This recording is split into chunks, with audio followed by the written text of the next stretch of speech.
We're gonna go up to the top, weather permitting. No, just kidding. No matter what the weather's like, we're getting to the top today.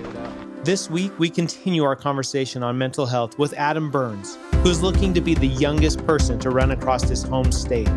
His purpose? To raise awareness for suicide prevention. I'm sweating way more than usual on this trip up. Courage to have the tough conversation is a strength I continue to work on myself.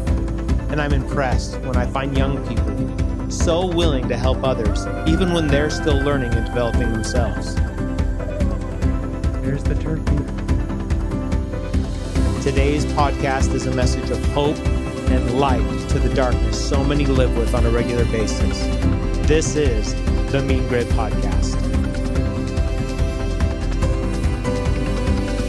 Hey, welcome to the Mean Grit Podcast. I'm your host, James Julian. I am here today with Adam Burns. Adam, we have just rocked this mountain. Killed it. Great views. Check out this drone footage of us just being as majestic beasts on top of this mountain as you can. Woke up today, smile on my face, may not go my way, still got my face, so I'll be okay. Adam and I met on the other side of this lake that we're overlooking, running with Mason Wright, who was running across Utah.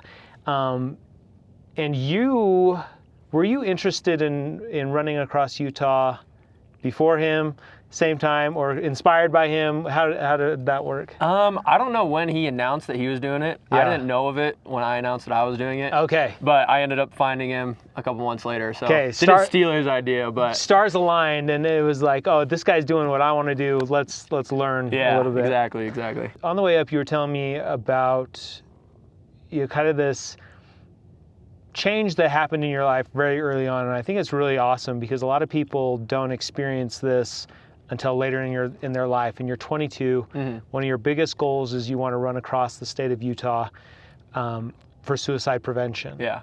And so take me back into high school when you were struggling. Probably, would you say that that's when you were struggling the most so far in your life? Yeah, I would say so. I think kind of middle school, the beginning of high school, I was pretty overweight, and I had some really good friends, but I also got bullied by a lot of people. And I just had super low self-esteem. Like, every time I looked in the mirror, I just hated myself. And for, I think probably close to 3 years, every day I would kind of just have thoughts about not wanting to be here anymore. And just around 16 and a half, almost 17, I think I was kind of just at a really, really low point where felt like there was no light at the end of the tunnel. And if there was, it had just kind of got shut off. So I knew I needed to change something. Ended up reading David Goggin's book, which is pretty corny, but no way. Yeah, I mean, I don't know, it just kind of made me realize I got to give this life thing a chance before I just give up on it. And so I guess I read his book, started getting super into the gym, went on a super strict diet, lost 60 pounds, and then I guess kind of just gained a lot of confidence in myself. And the light at the end of the tunnel, I guess, started to reappear. So that was kind of how I got introduced into fitness, I guess. I played sports growing up, but never really did anything besides that. So yeah, and that was one of the reasons that I really wanted to reach out. Last week on the show, we met with Bear Lee. We talked a lot about mental health, and we talked about how trail running, helps us kind of manage anxiety and depression. And when I saw your cause, I just am so impressed with people who are willing to talk about it. Because I think that's the first step. Anytime people are struggling, with anxiety or depression, that it's just having that conversation, be willing to have that conversation. Yeah. And so I mad respects to you and your cause, because it is, if anybody is struggling, please reach out. There's links down below that you can reach out if you're struggling or need somebody to talk to. I think there's always a community out there of people who want to help others who are struggling with those types of thoughts and concerns. Yeah. And you're never alone. Somebody always feels the same way you feel. So yeah, and I think it's interesting because we talked a little bit about doing hard things in order to build up this grit and this resilience. And I think you're in this process. I love the fact that you have these aspirations and goals to run across the state of Utah. 430 miles. I mean, that's a task. It's a long way, yeah. And so let's talk a little bit. What are you doing right now to prepare yourself, both mentally and physically, to reach that goal?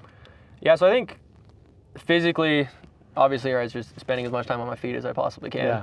No really speed work or anything. Like, I'll get on the trails every once in a while just to, I guess, strengthen my legs and give my feet a little bit of a break from the pavement. But I think just spending as much time as I can on my feet, and then focusing a lot on recovery, just because I think one of my main concerns is I don't want to get injured before it even happens. Yeah. So I recently got a pass at this like cold plunge sauna place, so I've been trying to go there like 5 days a week, and then trying to get in the gym and do some like cross training or stuff like 3 to 4 times a week. So that's kind of what I've been doing. And then I run every day. So good. You started a streak. Like you're around like 3:30. You're creeping up on a 1 year mark. Yeah. Yeah, it's just 3:31 today. Okay. So, cool.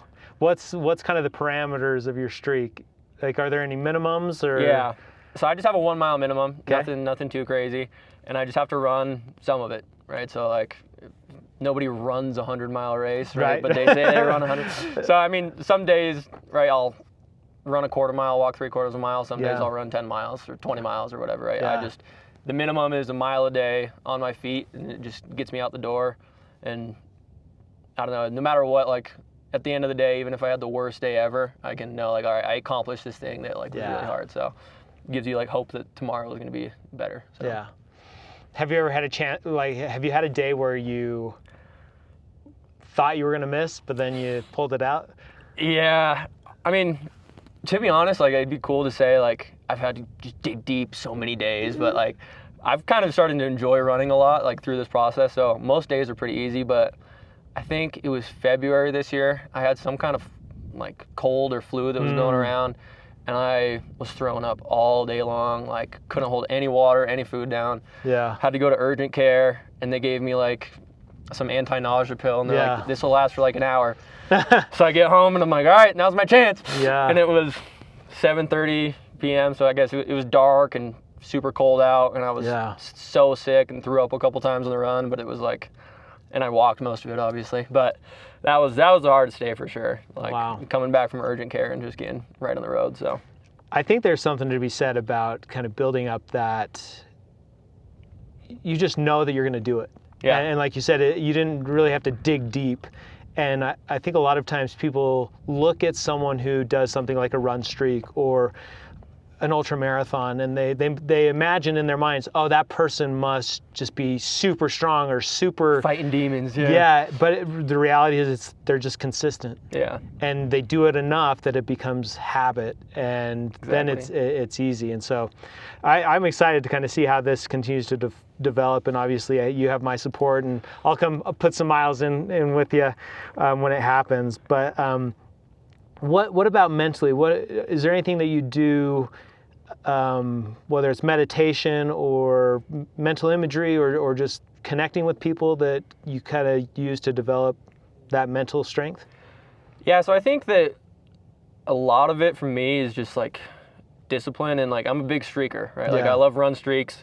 I've been reading every single day for like 2 years, journaling every single day for like 2 years, and it's the same thing where my minimum is a page, right, or in a sentence in my journal. So I think I've gotten to the point now where it's like when I say I'm going to do something, I have all this proof that like I'm going to do it. Yeah. And I think that it makes it a lot easier doing stuff where, you know, even like this or so anytime somebody tells me, like, if I give my word that I'm going to do something, like, I don't question it, right? It's like, it's just kind of, it's just part of who I am now. Yeah. So.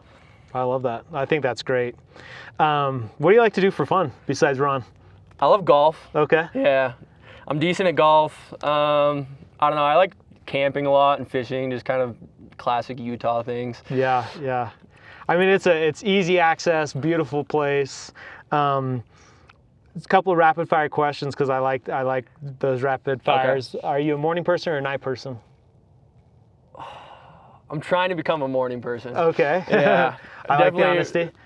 Historically more of a nighttime person, definitely, but 6 to 9 are the best hours of the day, so I've been trying to take advantage of them, but it's mostly been 8 to 9 recently, so we'll get there. Yeah. Do you have a time that you prefer running? Yeah, actually, I think a lot of people like running in the morning just to get it out of the way, but I think for me, since I look forward to it, I kind of like saving it till the end of the day. So I'm like, okay, as soon as I get all this done, I can go on my run and like just have it sort of be like the reward. I'm definitely an afternoon guy. Yeah, I would say afternoon or like sunset, especially in the summertime, like 8 or 9, running kind of into the dusk where it's just the air is all cool. So you talked about cold plunge, sauna, which I love and do as well. But any other recovery things that you really have? No, to be honest, I should probably be better at it than I am. Like, I'm kind of go. I think cold plunge and sauna is better than what I was doing before, but I've been trying to roll out at the gym whenever I go. But honestly, no, I'm not very good at it. There's a lot of times where I probably should have taken. We're practicing our breathing and staying calm right now as we've gotten sweaty, and now we're up on this windy hill. Yeah, we're a little cold. It's getting a little chill. It's getting a little chill. But that's usually how these podcasts go. You saw it the last episode, or many episodes we get cold. Where do you see yourself in 5 years? That's a good question.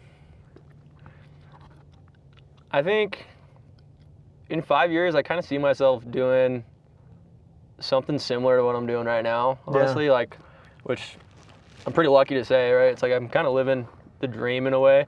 Obviously, I hope I'm at a higher level, right? And like impacting more people and planning some other crazy adventure. But I think, especially for the last couple of months, like I've really just been focused on this October and like this year, that I haven't really thought too much about the future.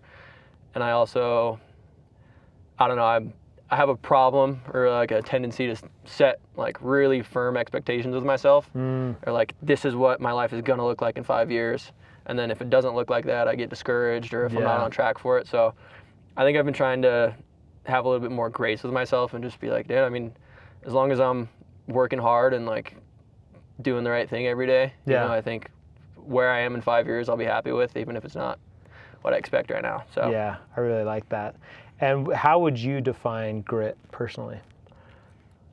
I was thinking about this today because you sent me the list of questions, but I think grit is just kind of doing whatever it takes. Like I can't remember who said it, but I heard this kind of like analogy or story about every day a man has a backpack full of bricks that he has to bring up to the top of a mountain, right? And I think grit is getting those bricks to the top of the mountain every single day, whether it's raining, whether it's snowing, whether you're happy, sad, right? And the bricks could be anything, right? Yeah. Different for every person, but I think if you're watching this, you know what your bricks are, right? And like, I think grit is getting them to the top of the mountain, whether or not you feel like it. Yeah, that's awesome.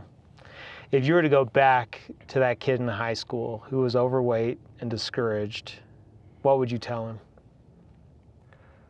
I'd probably honestly tell him like what my mom told me at the time, or I guess a couple of years later, was just never lose hope, right? Yeah. Like once you realize that even if you can't see the light right now, there's a light at the end of the tunnel somewhere. Yeah. And I think that like as long as you can keep a little bit of hope, even if you're still sad or, you know, going through stuff, like I think hope is what kind of, I don't know the way to like word this, but I think what saved my life was having hope, right? Yeah. Like I didn't have any hope that the future would be any better. I thought I would feel that way forever, no matter what I did, and that people were always going to treat me this way. Yeah. And I guess, so yeah, just never lose hope. That's what I would say. That's awesome. That's awesome.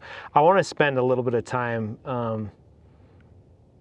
talking about the book Can't Hurt Me by David Goggins, because it's ironic, I think, that book has impacted so many people in very different ways. Like for me, you know, it was a willingness to go and get out on trails and do hard things and realize that my life actually isn't that hard. And so what can I do to push my body to the limits? And and for you, it was, hey, you wanted to, well, you tell me, like, what was that book for you? Yeah, so I guess that book for me was mostly just made me realize, like, I've never really, like, even pushed myself, right? Like, it was kind of like a wake-up call to, like, I thought I was working hard in these sports practices that were an hour and a half long, and we had to run around the field once at the end, and, like, I guess the 40% rule that she talks about in the book is one of the main things where it's just, like, I wanted to see what my other 60% looked like. Yeah. Right? I was like, in that other 60%, I guess, is where I found like hope and the drive and confidence to keep going. And I guess, so I read the books, started going to the gym. After I read the book, I went, I think, almost a year. I still kick myself for it, but almost a whole year without a single bite of a cheat meal. And then I didn't miss the gym once for almost a whole year. And then through the book, like the 40% rule, I was like, I need to do something that's like really going to challenge me. Yeah. So I don't know if you guys listening or if you know Iron Cowboy. Yeah. So he did 100 Ironmans in 100 days, or I guess 101. And the way he did it was super accessible just because it was right on like a trail you can see over there and stuff. So with no training, like the farthest I'd ever run was a half marathon. I was like, I'm going to see if I can do a full Ironman. Yeah. And like, so I was 17, senior in high school, like a couple weeks from graduating. It was in April, I think. And I went and did a full Ironman with no training. Swam at the rec center in Provo, biked on a stationary bike in one of the classrooms at the Provo Rec Center for 9 hours, and then met up with them for the run, right? But yeah, so I think that was the kind of the moment where a lot of like what I thought was possible sort of switched in my mind. Yeah. Right? Where I'm like, I thought 13.1 miles was impossible a week ago, and I just did a full Ironman, like with no training. Like I wonder what I could do if I actually like applied myself. So 2 people we need on the podcast: James Lawrence, David Goggins. Yes. And if you're not going to be on the podcast, you should come and run with Adam when he goes across. But that is, it's so funny because I've read both of David's books and listened to a lot of his podcasts and really became a fan. But I think he would be the first one to say, like, he never he didn't write that book to inspire people. He didn't write it to like bring fame to himself, and the fact that he's saving people's lives and changing people's lives, I think there's some irony to that. And so, I'm a fan. Thanks Goggins. Yeah. Stay hard. I think the other thing that's important to like talk about is that was like super cool, super impressive, right? I did this Ironman. I was 18, whatever. I graduated high school and moved to LA, and I kind of like lost it, right? Like I was the highest I've ever been. I felt super confident, and then I stopped going to the gym every day, and I started eating more unhealthy foods and just kind of like forgetting what actually made me happy and made me into this version of myself that I was confident in. Yeah. And so I kind of went into a really low place again. And like I think it's important to like know the things that kind of, I guess, give you mental clarity and like make you feel like you have purpose and sort of like capable. Yeah. And like anyway, it's like I was at the super high, found this 100% or this other 60%. And then when I stopped doing the daily things, the small things every day, right, journaling and reading, and the 5 minutes that it takes every day, I found myself back in that low spot. I think it's good that you have those things, because one thing I talk about with a lot of people, because I'm very similar, running is definitely an outlet for me, and trail running, and is like, what happens if you can't, get out physically? Yeah. Like if there's an injury that stops you, making sure that you have other outlets, whether it's reading or journaling or something. Otherwise, I think if people put too much of an identity to a sport or an activity, and then they age, it's like, well, what's my identity? Yeah. So I think that's really good that you have that. Thank you so much for taking this time. We haven't spent a lot of time. I think there's more to this story. We've got to have you back.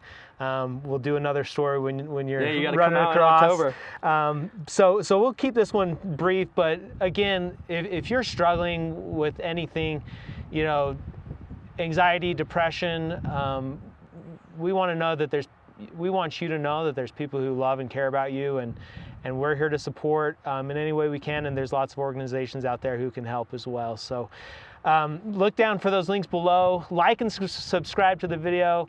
The sun's about to set. We got to get off this mountain so that we don't freeze. We're trying to act tough up here. Yeah. So thanks for watching. We'll see you next time. Bam. Woke up today, smile on my face. May not go my way, still got my faith, so I'll be okay. I'll be okay. Well, that is a wrap, ladies and gentlemen, with Adam Burns and the peak. An amazing sunset. I'll be okay. Yeah. I've been through it all. Looking at Goliath at the stand tall.